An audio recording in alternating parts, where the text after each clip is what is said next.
Carlos Montouto, buenos días. ¿Qué tal? ¿Cómo estás? Después del Pues, veranito. yo bien, ¿y usted? Pues yo aquí más quemado que la moto un hippie, que no se me ve el moreno. Espera, que si va el brazo aquí, a ver si se me ve en algún lado. El moreno, que estoy negro perdido ya. Me piden el DNI los policías por la calle. Ya, Y es que esto es un calor que no se acaba nunca, macho. Y estoy asfixiado. muy bien. Pues Como todos. la conversación de ascensor ya la hemos tenido, es decir, que ya hemos hablado del tiempo. Vale, falta la música de fondo de ascensor, pero bueno, ya igual luego la pones. Sí, también suelo poner música de ascensores. Así que no empieces ofendiendo que tenemos que ¿A empezar quién? ¿A quién? ¿A quién? A los ascensores. con buen rollito. A ver, Ya sabes que yo siempre haciendo amigos. Muy contento aquí de volver, de que me hayáis renovado esta nueva temporada, bien, para seguir haciendo más amigos, como es habitual en mí. Y, y nada, pues eso, a por el toro, ¿no? Que vienen bravos este año, ¿no? vale, ya empezamos mal. Empezamos con Normal, hablando de toros, hablando de... Si es antitaurinos. que no hay manera. Te he dicho yo que había venido a hacer amigos un año más, ya te lo he dicho. Bien, pues vamos allá. A ver. Vamos a hablar de América Latina, pero me mandas un título como así, para ser original, es el mercado, amigos. Chile y Argentina. El cono sur. Eso es, vamos allá. Es el mercado, amigos, es el mercado. Pero ¿qué ha pasado? ¿Qué ha pasado? ¿Qué ha pasado en Chile? Que se ha perdido en Chile el referéndum, el plebiscito, como le llamen. Pero ¿qué ha pasado? La gente está diciendo, que los chilenos, parece mentira después de tantas luchas, después de tanto esfuerzo, y al final vuelven otra vez a repetir lo mismo. Y es que el pueblo no se entera. A ver, esto no es así tampoco, ¿no? Análisis de este tipo son un poco chatos porque al margen de que las encuestas ya apuntaban a que sí, el apruebo iba a salir derrotado, no se esperaba que por tanta distancia, pues verdad, pero había muchos signos de que esto no iba a prosperar. Y hay que tomar unas cuantas lecciones de lo que ha pasado y pensar primero por qué ha pasado, ¿no? Primero, todo este proceso constituyente que fue aprobado con un 78% de afirmación en el año 2020, es decir, la gente no es que quiera volver o mantenerse en la constitución de Pinochet de 1980 en Chile. Esa sería una lectura no solo inexacta, sino radicalmente falsa. La gente quiere cambiar de constitución, pero no ha querido esta constitución. ¿Y por qué no ha querido esta constitución? Y esas son las lecciones que hay que aprender. Y Boric lo tiene clarísimo. Es decir, el gobierno de Boric ya tenía descontado que podían perder este plebiscito, pero esto ha sido un ejercicio de democracia pura y dura. Hay dos motivos principales por los que se ha perdido. Tres.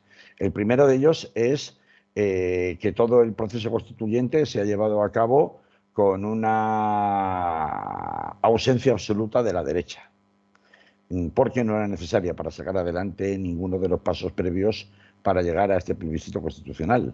De hecho, con la mayoría que se había quedado de izquierdas y de centroizquierda en el Congreso de los Diputados hasta las últimas elecciones en las que salió elegido Gabriel Boric de presidente, no era necesaria. Pero esto es una constitución y una constitución no es cualquier ley que puedes aprobar aunque sea por un voto.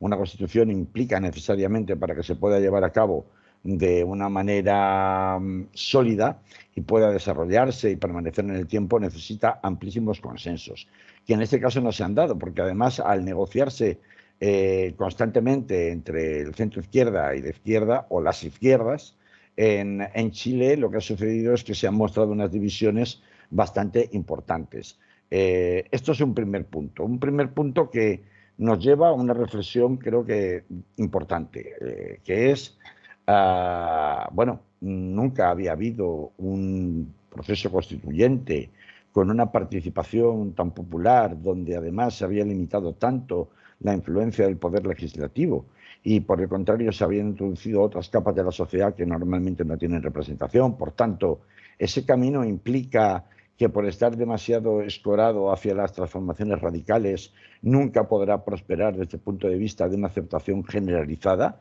en un Estado. Esto significa que se cierra la puerta a las transformaciones radicales urgentes en un país que así las demandaba o parecía demandarlas en 2019 y en 2020. ¿Tú qué quieres, Manolo?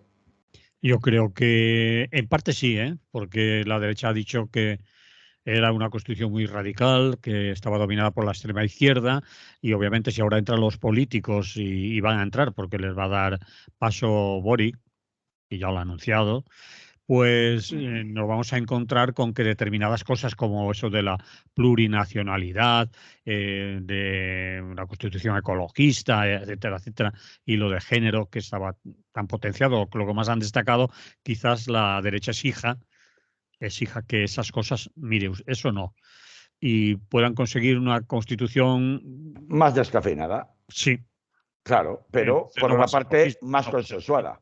A ver, esto tiene más lecturas, porque efectivamente has mencionado otro de los puntos clave del rechazo a la Constitución propuesta, que cambiaba radicalmente, le daba la vuelta como un calcetín a la estructura territorial de Chile.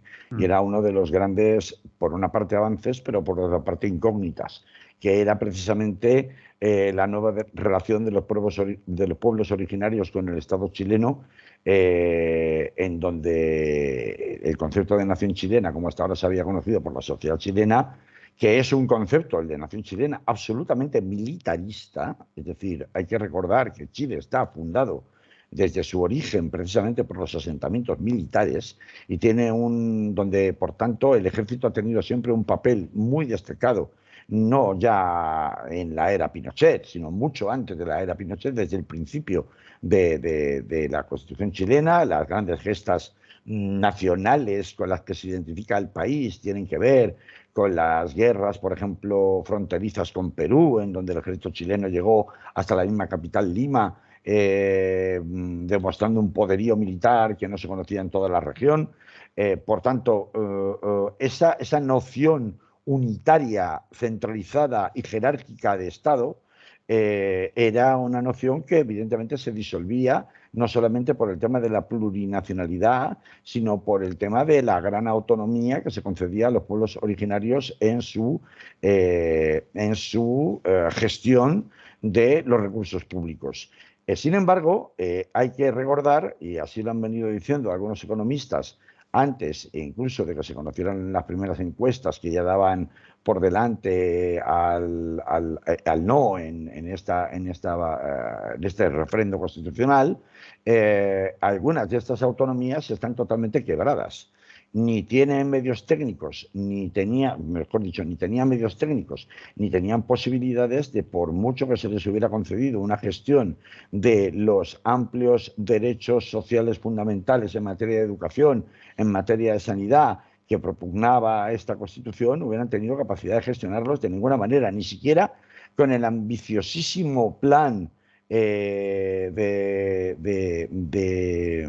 reforma fiscal que había tratado de llevar por delante Boric, y que con una pretensión de elevar los ingresos hasta el 4% del PIB en 4 años, equivalentes a unos 12.000 millones de dólares, se habría quedado con, aun suponiendo que lo hubiera conseguido, con esa reforma fiscal, se hubiera quedado evidentemente corto para financiar los derechos que se trataban de consagrar en la Constitución, y máxime con la desconfianza que generaba precisamente esa descentralización propuesta en la Constitución chilena.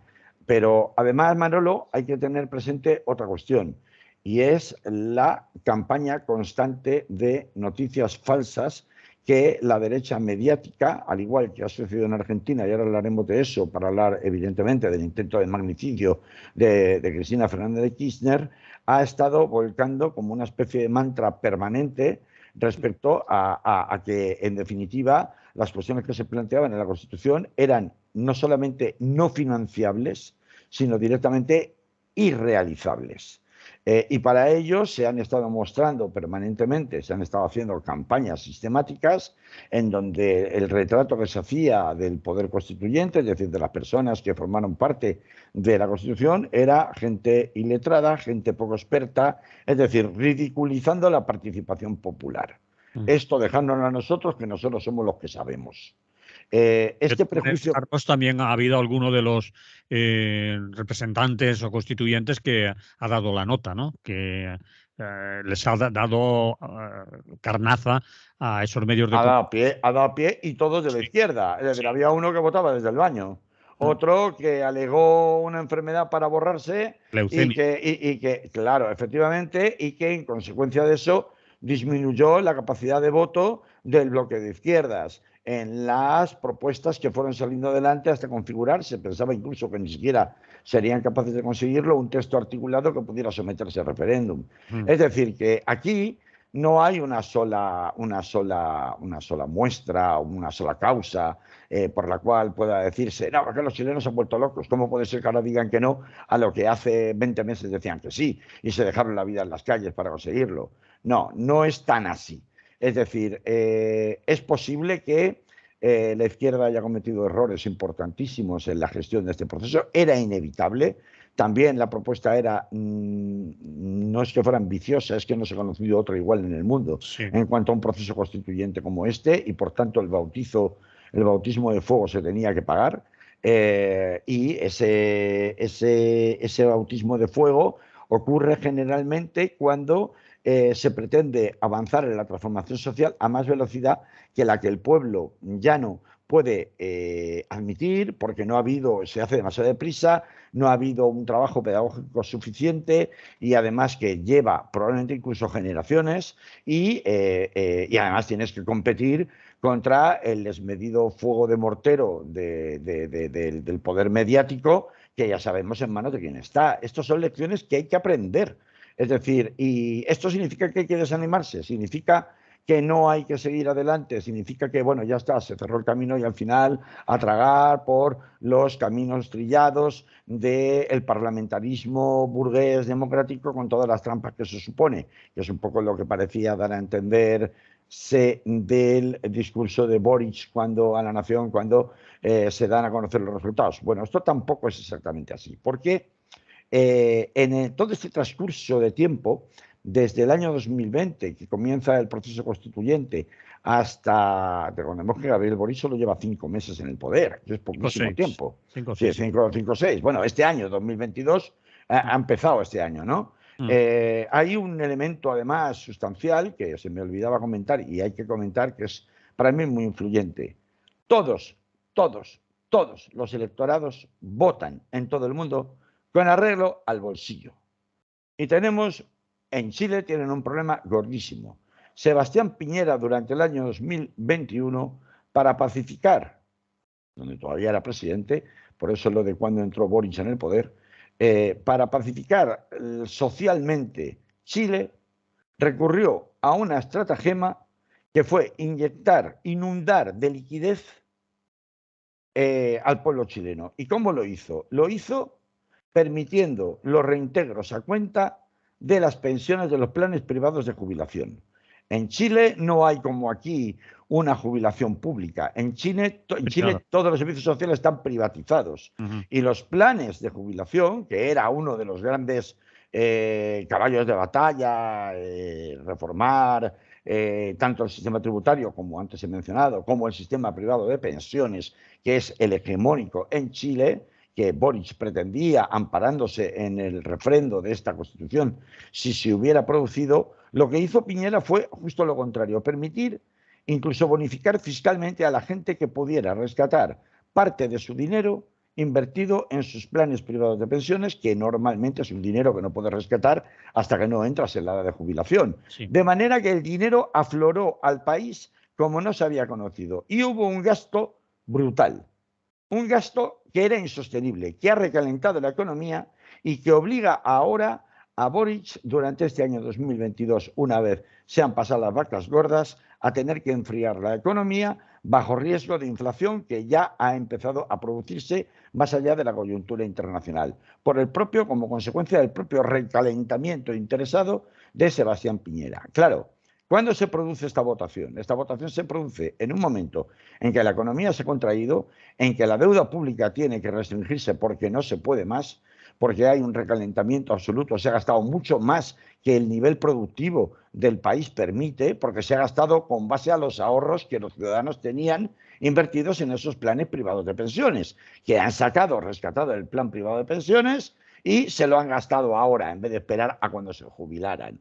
Y esto, incentivado por todo el sistema financiero, por todo el sistema político durante un año, año y pico, ha provocado que se haya pasado de golpe de una situación de jauja y de viva la fiesta a una situación de ahí va y ahora qué.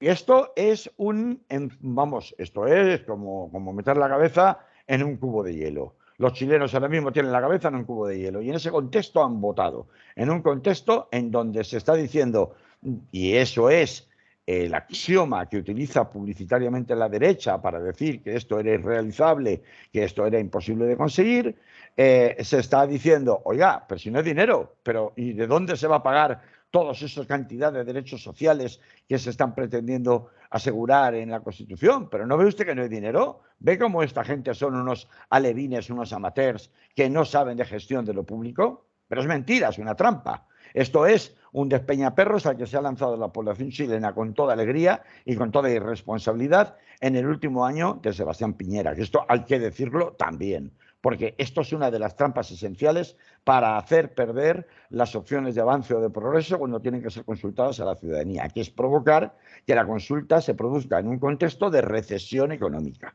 al que Chile va de cabeza. Aclarado este punto, y por no entretenerme ya más con Chile y empezar a hablar ya de Argentina, y cerrar así la etapa que estamos haciendo hoy de recorrido inicial por el Cono Sur, habría que señalar también una cosa.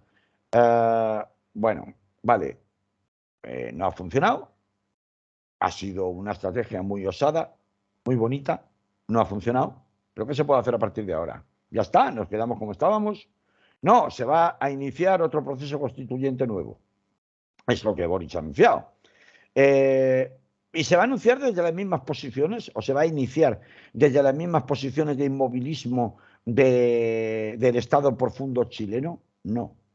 Porque una de las cosas buenas que ha tenido todo este proceso ha sido el desgaste a la derecha. Ahora socialmente ya no se discuten algunas cosas que en 2020 eran, bueno, o sea, va de retro Satanás. Que hay que tocar las pensiones, hasta la derecha lo admite.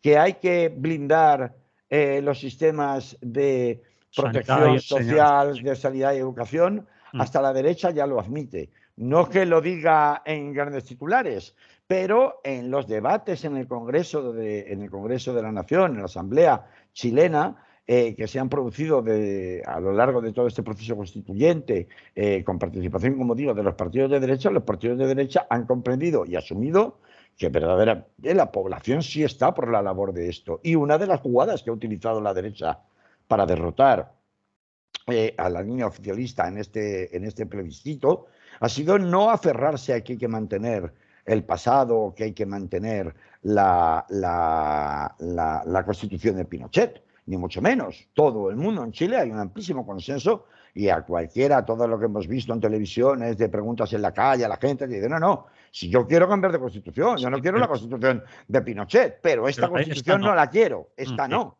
Correcto. Claro, entonces, esa ha sido una de las grandes bazas bien jugadas estratégicamente por la derecha chilena. Ya no me agarro ni siquiera a los símbolos nacionales chilenos, a los símbolos pinochetistas, ni a la glosa permanente y las loas permanentes al ejército, pero vamos a hacer una transición más suave hacia un sistema más o menos socialdemócrata. Hay que recordar que los intentos de modificación de la Constitución de Pinochet no han empezado ahora, que la Constitución de Pinochet es de 1980. No es Boric el que se lo inventa, ni este proceso constituyente.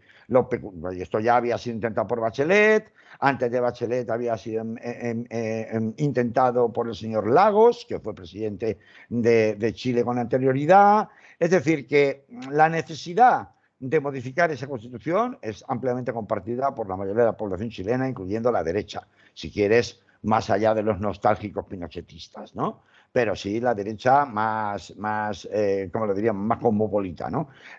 A partir de ahí se entra en una dinámica en la cual ya no se parte en el nuevo proceso constituyente que se inicie de unas posiciones inmovilistas contra algunos de los grandes axiomas que se pretenden con una constitución universalista como esta. ¿Cuáles son los problemas con los que se va a topar, sin ninguna duda, y que probablemente la constitución chilena no va a alcanzar? Pues como pasó en España, la cuestión de las nacionalidades, del Estado plurinacional. Pueden inventarse alguna fórmula de cara a la galería, como que se inventó el Estado de las autonomías en doble vía para no justificar que estamos en realidad ante una nación de naciones, o que esto fuera un Estado federal, porque era algo imposible de asumir por parte de los sectores, sobre todo franquistas, que formaron parte en realidad, reconvertidos de los padres de la Constitución española, y por eso se inventó el sistema de las autonomías en doble vía. Pero en realidad, a ver, aquí hay conflictos heredados en el caso de Chile, sobre todo el conflicto mapuche, que es un conflicto muy serio en donde directamente es que los mapuches lo que reclaman es la independencia. Es decir, yo estaba aquí primero y tú eres un invasor militar, y como eres un invasor militar, te niego la legitimidad. Y estamos ahí en un problema del estilo de Palestina con Israel, que es el problema que tiene encajar. Sí, en el sentido no de las masacres, sino de la dominación militar del territorio. Así lo ven los mapuches, es decir, puedes estar de acuerdo o no, pero en ese sentido de, vamos a ver, si no fuera por el ejército, tú aquí te habíamos echado, y tú aquí me has traído todas las industrias extractivistas que están protegidas por el ejército desde siempre, por el ejército chileno, desde siempre, no desde ahora, desde siempre, mucho antes de Pinochet.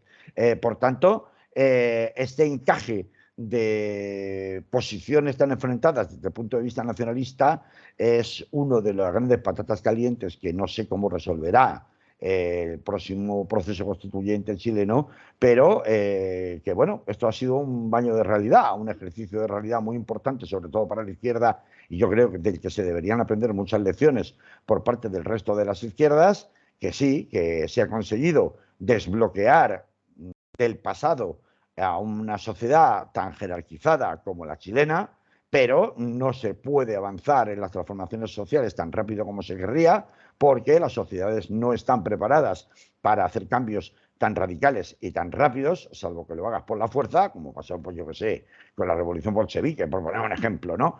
Salvo que lo hagas por la fuerza, algo que dirías impensable, y teniendo en cuenta además que enfrente tienes una potencia de fuego descomunal, que es la potencia del fuego mediático, que envenena permanentemente con fake news cualquier esfuerzo de pedagogía que trates de hacer, más allá de la propia debilidad de tus propias filas, como se ha visto durante este proceso constituyente. O sea que, bueno, no se acaba la partida. La partida, esto es un continuum, la historia es un continuum y hay que seguir jugándolo, ¿no? Muy bien, interesante. Vamos a Argentina, vamos ya por el minuto 25 del programa, más o menos. Así que afinemos los tiempos, si no, no nos da tiempo. Bueno, yo de Argentina se ha hablado mucho, bueno, de Argentina. De Argentina me Señora Cristina, refiero del intento de magnicidio, ha ocupado Cristina Fernández. titulares. Yo solo me quiero detener en la parte que tiene que ver con el llamado lawfare, porque una de las justificaciones y las campañas de odio, es decir, no sobre si el asesino iba solo, acompañado, si quién era, dejaba de ir y qué pasó con los equipos de seguridad y cómo pudo llegar hasta ella y todas esas cosas. Eso es carne de cañón de telediario de todos los días. No. A mí me interesa más un artículo que apareció el viernes, publicado por el señor Baltasar Garzón, que, hombre, cada uno tendrá la opinión que quiera de Baltasar Garzón, pero algo sobre ¿cómo lo diría? Las triquiñuelas judiciales internacionales sabe.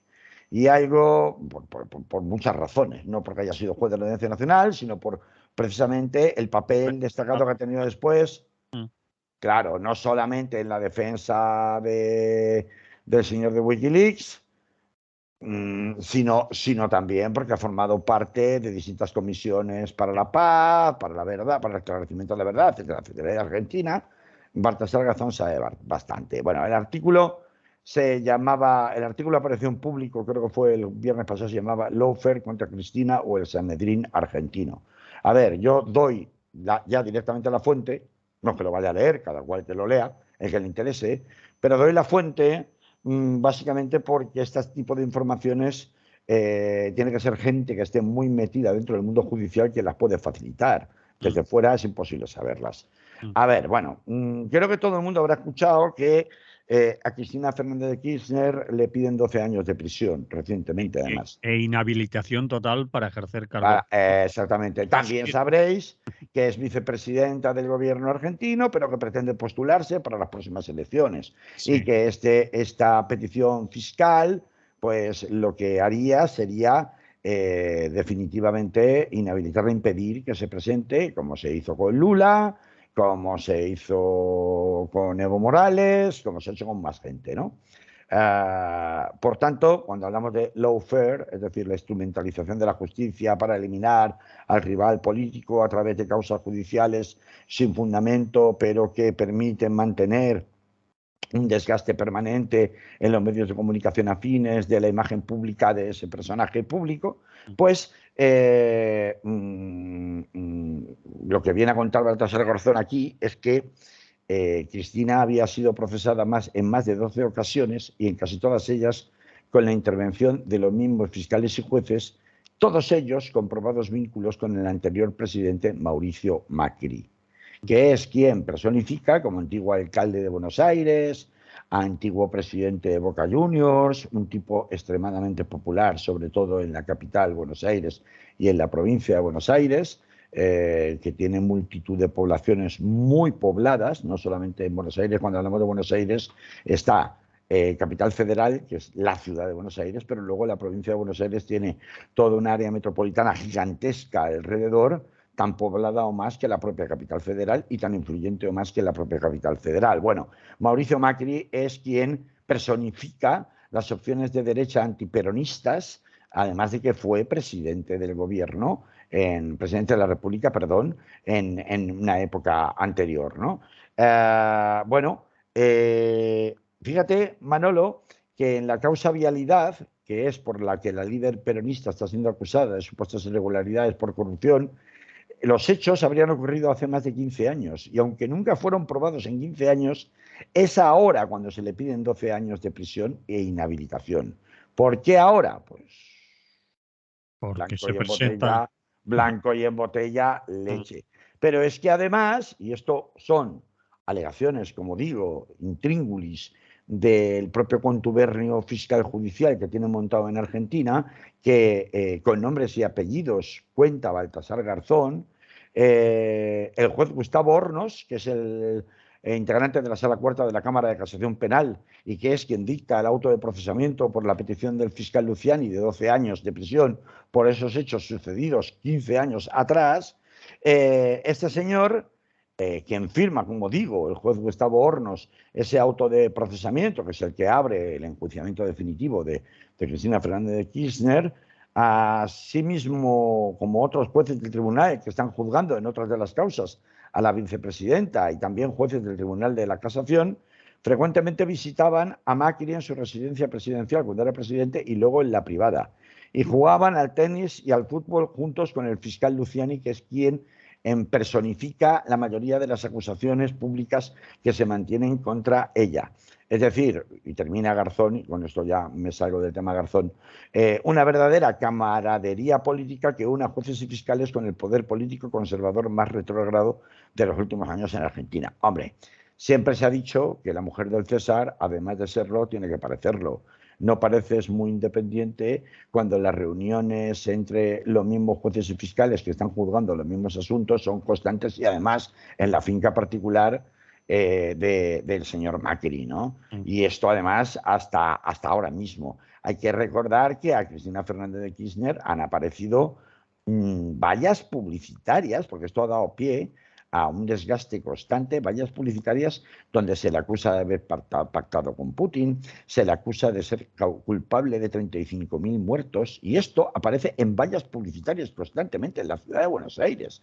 Es decir, que este clima de odio permanente, auspiciado o retroalimentado por este tipo de componendas judiciales en el más puro estilo del lawfare latinoamericano, y que por otra parte aquí hemos vivido en una especie de burdo remedo, como todos conocemos, contra los independentistas catalanes, con todo el asunto del caso Villarejo, con el ministro Fernández Díaz y el espionaje a Bárcenas, y por supuesto con los no sé cuantísimas causas contra Pablo Iglesias y contra Podemos, ¿no?, durante varios años, pero que no dejan de ser en España burdos remedos de la política de tierra quemada de lawfare que se practica allí, porque si antes, hablando de Chile, hablábamos de una campaña implacable desde la derecha mediática chilena de fake news contra el apruebo del plebiscito constitucional, en Argentina, y esto es la constatación evidente y lo que une ambos dos temas, se lleva practicando la política de odio a través de fake news como una especie de mantra que tristemente se ha extendido en el ejercicio de la política en todo el mundo. Entonces, cuando nadie le pone cortapisas, cuando en el caso de Argentina se llega al extremo de llamar asesina directamente a la vicepresidenta del gobierno en una valla publicitaria sin que haya ningún mecanismo legal que permita retirarla y acusarla de haber asesinado ella personalmente a 35.000 personas, estamos ante unas consecuencias que pueden llegar a ser trágicas, más que previsibles, más que evidentes, y que si no se han producido este pasado fin de semana ha sido, bueno, pues por la intervención de la providencia, porque no tiene otra explicación. Luego la vera, es decir, las declaraciones ya totalmente fuera de tono de algunos sectores de la extrema derecha argentina, acusando de poco menos que esto era una campaña, casi poco menos que era un paripé, ¿no?, un atentado de falsa bandera para luego sacar partido electoral, pobrecita Cristina, que la quieren matar. Bueno, pues es de una polarización y de una mezquindad, ¿no?, que yo creo que no resiste ningún análisis, pero la realidad es que este era un atentado manifiestamente previsible y al que nadie le ha puesto ningún coto durante meses en Argentina. Así que no se rasguen ahora tanto las vestiduras porque evidentemente si hubieran querido lo podían haber evitado. El problema está en que no se pretende evitar. Hay gente que está sacando réditos políticos, electorales, económicos y de influencia judicial precisamente en este clima de odio. Y a partir de ahí, si luego hay consecuencias que todo el mundo lamentará y dirá, ay, qué mal, y esto, la democracia está en peligro, y hará grandes declaraciones muy bien intencionadas, pues bueno, realmente no son más que ejercicios de hipocresía política en sociedades que están instalados en el mensaje de odio permanente. Lo hemos vivido, también repito aquí, si no a esos niveles tan altos, pero sí lo hemos vivido aquí y deberíamos exigir a los poderes públicos y mediáticos en España que este nivel que se ha visto en Argentina no llegue a España, porque aquí tenemos que recordar, a un señor lo detuvieron con Pedro Sánchez en la diana y practicando tiro, que era ya presidente del gobierno en Cataluña, si no recuerdo mal. Sí. Es decir, que, bueno, pues chalaos de estos hay en todas partes, y oye, ¿qué le vamos a hacer? No, ¿qué le vamos a hacer? No, oiga, vamos a ver, estos chalaos florecen especialmente cuando hay un clima que envalentona a realizar este tipo de chaladuras. Entonces, cuando hay un clima que favorece ese tipo de envalentonamiento, digo yo que alguna responsabilidad habrá en quienes se dedican a calentar sistemáticamente ese tipo de clima, utilizando noticias falsas, utilizando mensajes manifiestamente de odio, personalizados además en rivales políticos, me da igual del signo que sea. Es decir, a mí que haya tíos diciendo el fascismo no se le convence, se le combate. Bueno, está muy bien como un eslogan, pero luego me pongas en una diana a la cabeza de Santiago Abascal, pues también te diré, me parece mal. Sí. Me parece mal.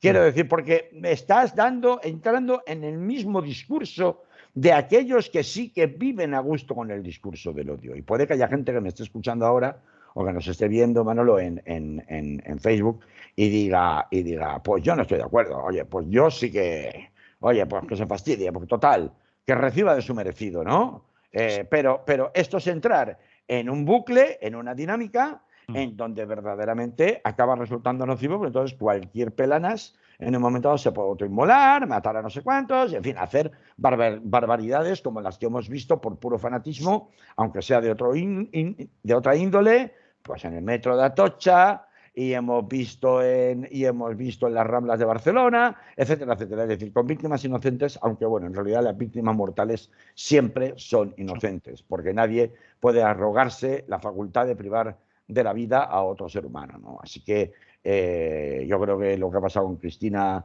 sobre todo tiene interés en cuanto a no lo que están contando en los telediarios, sino en cuanto a la depuración de responsabilidades del clima de odio que se ha creado y el que el resto de sociedades, cuando a las barbas de tu vecino veas pelar, pon las tuyas a remojar, pues pues lo que podamos aprender para que no haya un corrimiento de tierras y eso no llegue a infectar hasta esos niveles de ponzoña nuestras propias sociedades. Muy bien, pues dicho queda.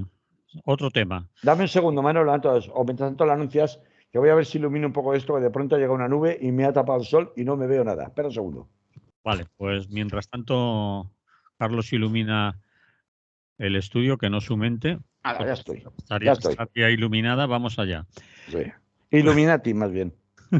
Ucrania, la guerra no va bien. A ver. Pues hombre, a ver, nos hemos ido todos de vacaciones, estamos volviendo algunos hoy, otros habéis vuelto ya a comienzos de la semana pasada. Yo,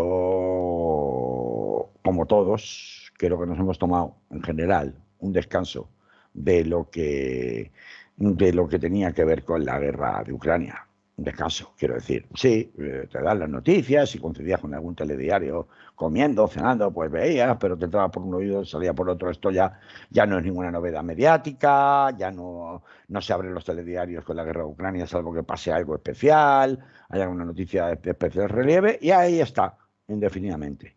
Pero sí que han pasado cosas muy importantes en este mes de agosto, que suponen definitivamente un giro de los acontecimientos en cuanto a el desarrollo de esta guerra, que en principio era un raid militar, luego el raid militar de pocas semanas se convirtió en la idea de, bueno, los rusos fraccionan militarmente el territorio ucraniano, se anexionan una parte de su territorio fronterizo con ellos por el este y ya está, y aquí se acaba la película. Bueno, esto no va a ser así, porque entre otras cosas hay amplios sectores de la llamada angloesfera u occidente colectivo, que son términos que me gustan mucho, no son míos, pero ahora diré de quién son, que siguen teniendo mucho interés ahora mismo, en particular Estados Unidos, obviamente, en que la guerra continúe, porque están ganando, entre otras cosas, mucho dinero, pero sobre todo por una cuestión de ámbito de influencia y porque ahora mismo en la política exterior norteamericana quien manda son los halcones, por mucho Biden que haya. Lo que mandan son los halcones del Consejo de Seguridad Nacional norteamericano, son los que verdaderamente mandan y se están aplicando doctrinas que proceden de los tiempos de Rumsfeld.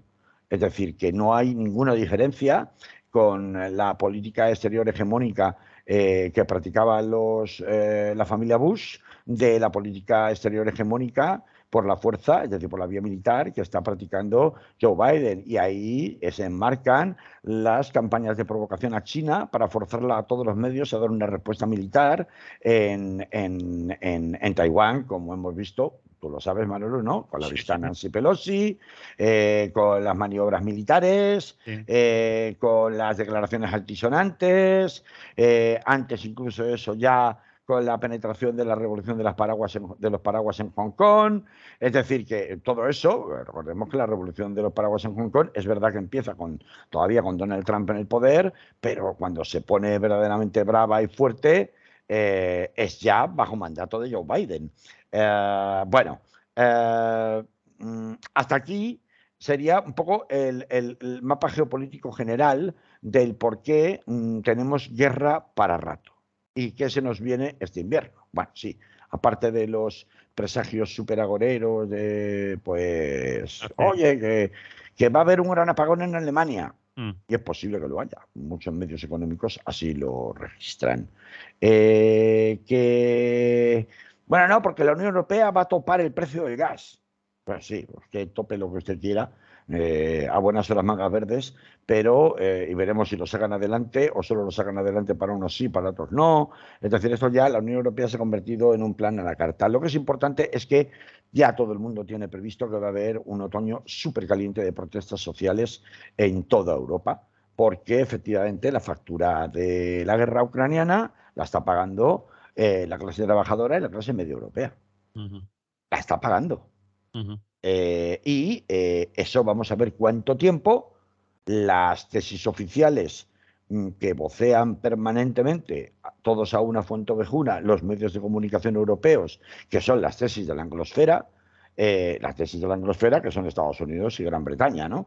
Esto pues van a poder mantenerse sin que el pueblo salga a la calle cuando se muere de frío o cuando haya interrupciones, como se prevé, de las cadenas de suministros de productos básicos. Vamos a ver cuánto tiempo la ciudadanía alemana, la ciudadanía francesa y sobre todo la ciudadanía italiana, que tiene elecciones en octubre del año que viene, en donde puede perfectamente acabar ganando la extrema derecha, nos rompe la baraja y le dice a sus gobernantes hasta aquí hemos llegado. Es decir, buscaron la vida, pero o forzáis un acuerdo con Rusia o esto se ha terminado.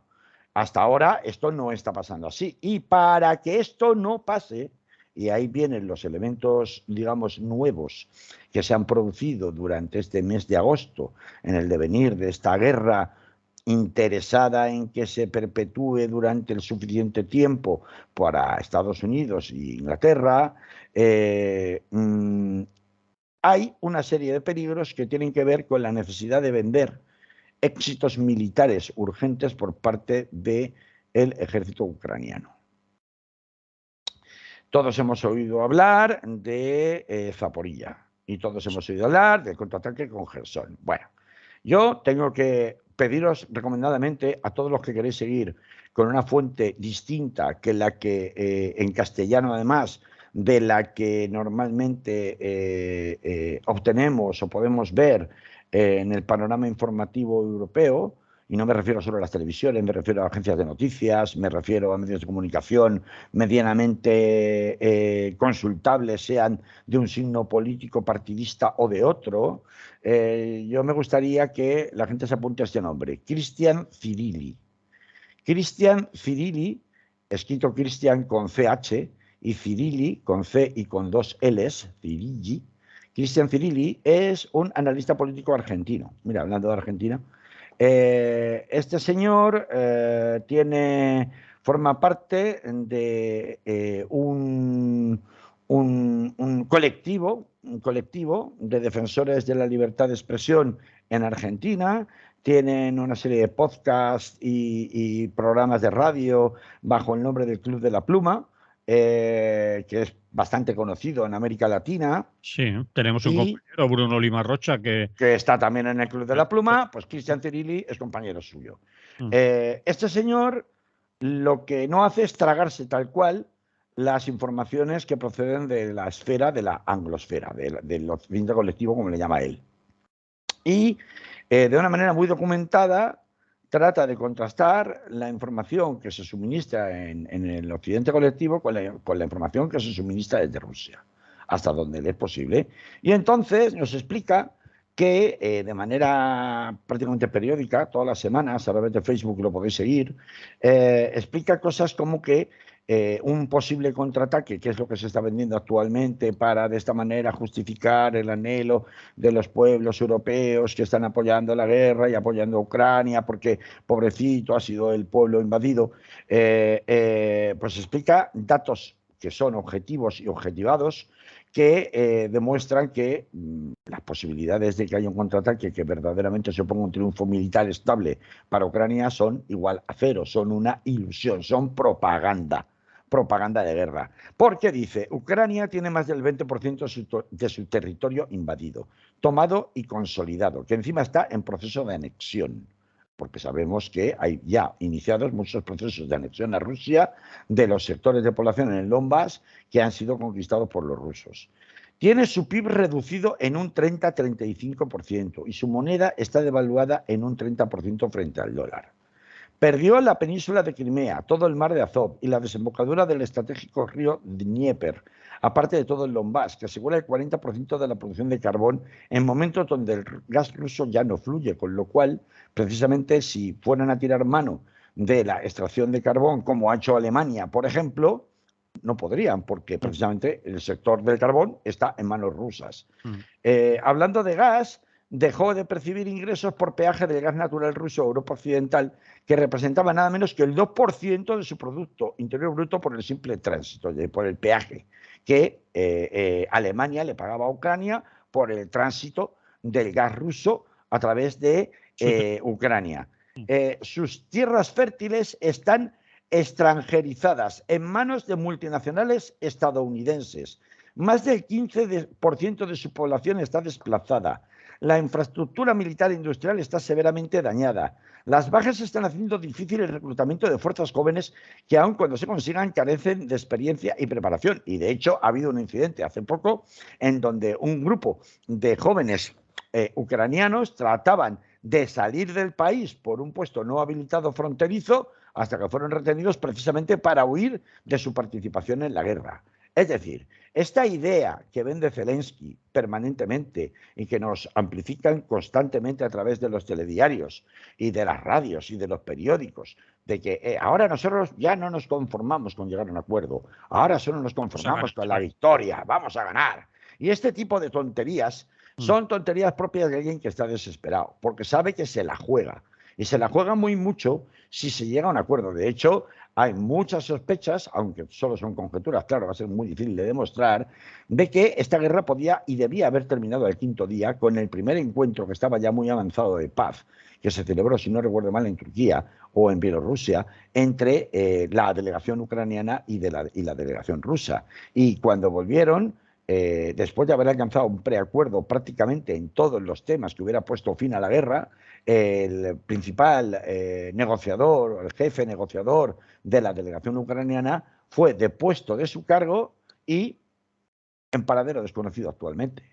Lo que trato de explicar es que ahora mismo hemos entrado en una dinámica, y esto enlaza con Zaporilla, en la cual hay, por un lado, la dirigencia ucraniana que no puede permitirse que la guerra pare. Y por tanto, necesita o vender victorias o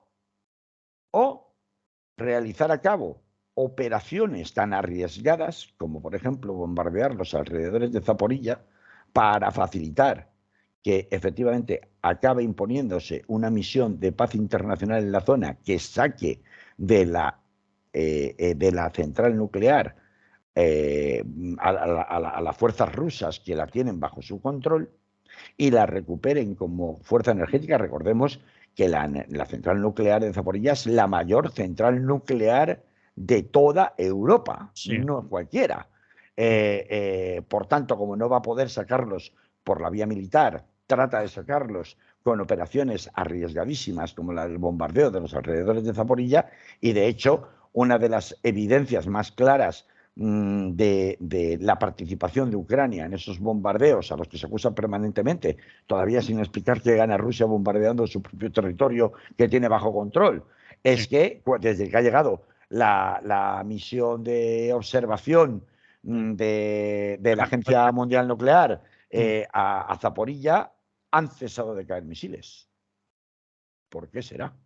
Qué casualidad, fíjese usted. Entonces, estamos ante una situación en la cual la guerra ha virado porque hay una élite ucraniana desesperada porque la guerra vaya a más, porque si la guerra pierde fuelle y no son capaces de que o pase algo muy gordo que movilice de nuevo a la opinión pública mundial o pueda vender victorias muy consagradas que pueda demostrar, y ahí se enmarcan los atentados en Crimea, ahí se enmarcan los atentados en Odessa, etcétera, etcétera. Bueno, si no consigue ese tipo de victorias de relumbrón o vuelve a calentar a la opinión pública occidental, lo más probable es que la opinión pública occidental acabe harta de pagar una factura de una guerra que no puede ganar y que les va a costar una pérdida manifiesta, nos va a costar una pérdida manifiesta del bienestar, del estado de bienestar, como lo hemos conocido en toda Europa, muy apreciable ya desde este mismo invierno y por tanto le dé la espalda, lo cual no se puede permitir porque incluso podría ser enfrentado a responsabilidades por crímenes de lesa humanidad, por mucho que estuviéramos en el estatuto de guerra, tanto él como sus correligionarios del batallón Azov. Así que, por un lado tenemos esta parte, por otro lado tenemos una parte interesada en que la guerra continúe dentro de una estrategia de hegemonía mundial o de recuperación de hegemonía mundial que procede de Estados Unidos principalmente y en el que se enmarcan las provocaciones paralelas con China. Vamos a ver, hay que estar muy locos. No es que Estados Unidos le vaya a declarar la guerra a China, es que lo que se dedica es a realizar todo tipo de provocaciones, maniobras, visitas de estadistas de su país, ventas multimillonarias de armamento como nunca Taiwán había tenido, con el objeto de que China caiga en la provocación y realice algún tipo de agresión militar en la zona, alguna escaramuza bélica que justifique la presentación de China como el enemigo mundial en el que pretende convertirle Estados Unidos desde, ya lo hemos visto, la cumbre de la OTAN del pasado mes de junio. Y en esa estrategia estamos, pero claro, esa estrategia es muy peligrosa, Manolo, porque estamos dejando en manos un montón de armamento pesado en manos de auténticos psicópatas, es decir, que han perdido el control, que han perdido la noción de la realidad. No hay nadie en Ucrania ahora mismo que ponga freno y que diga, a ver, macho, que es que no podemos ganar esta guerra. Como ya se sabía y dijeron los generales del ejército español desde el principio, esta guerra no la puede ganar Ucrania, ni por mucho armamento, ni por muchas ventas. Acabo de darte un montón de datos que demuestran que no puede sostener más esta guerra. Si esta guerra se sostiene, es exclusivamente porque hay una élite agarrada al poder en Ucrania, sostenida directamente por los servicios de inteligencia militares de los Estados Unidos y de la OTAN. No hay ninguna otra razón por la que la guerra deba continuar, porque no se puede ganar. Entonces, ¿cuánto tiempo Estados Unidos va a mantener esta situación de desgaste? Pues ese es el gran temor, hasta que definitivamente Europa deje de ser un rival económico. No lo es desde el punto de vista de competencia al nivel, por ejemplo, de China, pero sí lo ha sido, por ejemplo, en cuanto a rebeldía a la hora de aceptar determinados tratados de comercio internacional. El estado del bienestar, como lo ha conocido la población europea, desaparece ya, desde este año, ya. Es decir, no es que desaparezca de golpe y de pronto a comer mendrugos de pan y cartillas de racionamiento. No, no vamos a llegar a eso, aunque sí que, por ejemplo, se está planteando el racionamiento de la luz y del gas a la población alemana por el gobierno alemán de Scholz, que está teniendo cada vez más problemas. Le pasa lo mismo que le ha pasado a Boris, que tiene que sacar adelante un referéndum constitucional justo en un momento de contracción y de recesión. Vamos a ver, es que todos los que tengan elecciones ahora se van a encontrar con un proceso de recesión encima, y un proceso de recesión que no va a ser como lo cuenta aquí en España. Ahora, si queda algún minuto, lo contaremos. Lo que está contando aquí el triunfalismo de Pedro Sánchez y de sus ministros. No, a nosotros con la sección ibérica esta recesión no nos va a tocar. Nosotros no vamos a tener apagones, nosotros tenemos gas. Sí, hombre, claro, pagándolo 5 veces más caro el gas licuado, y veremos si es suficiente desde Estados Unidos, ¿no? No, pero a todos estos no nos va a tocar, no os preocupéis. Pero ¿cómo que no, hombre? Vamos a ver, si para la maquinaria alemana de producción, ¿quién te va a comprar a ti y empieza a no haber dinero y empieza a haber racionamiento en Alemania y en Francia? ¿Quién te va a comprar a ti los cereales? ¿Quién te va a comprar a ti las frutas y las legumbres? ¿Quién te va a comprar a ti tus manufacturados? Desde aquí, es decir, vamos a ver, es que se resiente toda la zona euro. Así que pretender que, bueno, eso es en Alemania, aquí no nos toca, es de un simplismo que de verdad solo es comparable con Pedro Sánchez cogiendo el 600, en este caso en la Moncloa, y recibiendo a 50 ciudadanos seleccionados porque voy a hacer una campaña de aproximación a la calle. Y este señor Feijóo, pues este señor es que no está preparado para gobernar. Sí, lo que tú quieras. Pero Feijóo, y con esto acabo, a lo Rajoy va a acabar gobernando en 2023, pero de cajón. ¿Por qué? Porque no tiene más que esperar sentado a ver pasar el cadáver de su enemigo en forma de inflación. Alemania espera un 10% de inflación. Un 10% Alemania, que tenía inflación cero. Aquí un 15 o más, ¿no? Claro, Alemania, pero Alemania que era la comparativa para sacar la deuda pública. ¿En qué consiste la deuda pública? En ver si a los alemanes no les cobran por el dinero, a ti, ¿cuánto te van a cobrar por prestarte dinero? Pues esto, ¿no? Era la deuda pública, el diferencial. era la deuda pública con Alemania. Alemania es el tipo cero. Que van a tener una inflación del 10%. Pues ya me contarás tú si nos va a dar la bofetada o no nos va a dar. Entonces, Rajoy, no digo, perdón, Rajoy, Feijóo, bueno, son el mismo, ¿no? Tú que eres Sí. de Galicia, son el mismo más o menos, ¿no? Hombre. Es una caricatura de Rajoy, el señor Feijóo, ¿no? Pues nada, se sienta a leer el Marca y ya puedes insultarme y decir tú lo que quieras, tú y tus ministros, Pedro Sánchez, que al final voy a ganar simplemente por no hacer nada, por esperar a que eso, ver pasar el cadáver de mi enemigo en forma de inflación. Pues Así que así él decía empezamos el curso, querido. Así empezamos el curso. decía que no quería ganar por descarte, que quería ganar una batalla dura y tal. Oh, sí, lo vamos a ver hoy en el Senado, ¿no? Va a Sí. ser de risa. A ver, estamos en año ya claramente electoral y por tanto todo lo que dicen y hacen unos y otros en España, no solo en España, también en Alemania, también en Italia, también en Francia, es claramente electoral, propaganda electoral. Así que no os creéis nada de lo que nos cuenten sobre qué pasa en Europa, qué pasa con el gas, qué pasa con la luz, qué pasa con la guerra de Ucrania, ninguno de los ministros de Pedro Sánchez. Es todo propaganda electoral. Y por supuesto de los otros, pues no hace falta ni que lo cuente, ¿no? Muy bien, Carlos, lo dejamos aquí. Hablaremos del gobierno Del gobierno, sí, la señor. próxima semana una Sí, vez señor. más. ¿Vale? Señor. Cristian Cirilli, para el que quiera saber más o tener por lo menos una fuente, una referencia bien documentada sobre lo que está pasando con la evolución de la guerra de Ucrania, es una buena referencia del Club de la Pluma en Argentina. Muy bien. Nos oímos la semana que viene. Que vaya bien. Que haya... Correcto. Hasta la semana que viene. Salud.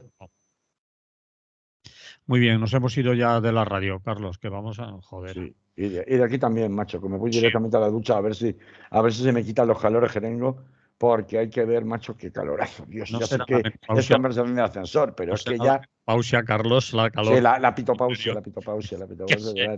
es una calor de dentro. Sí, de dentro afuera, de dentro afuera. Bien. Bueno, eso, para la semana que viene más. Vale. ¿Vale? Chao. Un abrazo. Chao, chao. Hasta luego.